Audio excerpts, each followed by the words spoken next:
आज ही आमची देशातली पहिली तृतीयपंथी आपत्ती व्यवस्थापन समितीची टीम तृतीयपंथीयांची तयार झालेली आहे। 1 महिन्यापूर्वी आम्हाला राजाराम तलावामध्ये बोट कशी जोडावी, बोट कशी चालवावी, त्यातून कोण बुडत असताना बचाव कार्य कसं करावं हे प्रात्यक्षिक आम्ही घेतलं होतं। तरी पण आता कोल्हापूरची पूरस्थिती येऊन अर्ध्या महाराष्ट्रामध्ये पूरस्थिती गंभीर होत चाललेली आहे।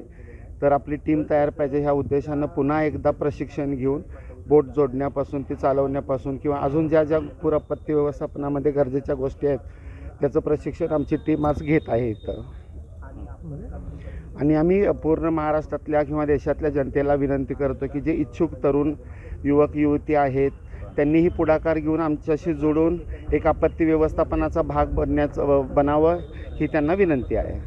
हां, प्रामुख्यानं जिल्ह्यातील सद्यस्थितीचा विचार करता जे आपण बघतोय की जिल्ह्यातील नद्या थोडंसं इशारा पातळीकडे जाताना आपल्याला दिसत आहेत आणि जर काही आपत्कालीन परिस्थिती निर्माण झाली तर आपली सर्व यंत्रणा सज्ज आपण ठेवलेली आहे। याच्यामध्ये प्रामुख्यानं आपले सर्व स्वयंसेवक, आपदा मित्र, आपदा सखी आणि इथं माझ्यासोबत जे आत्ता दिसत आहेत हे आपल्या तृतीयपंथी भगिनी ज्यांची आपण देशातील पहिली आपत्ती व्यवस्थापनाची टीम साधारणपणे 1 महिन्यापूर्वी तयार केलेली होती।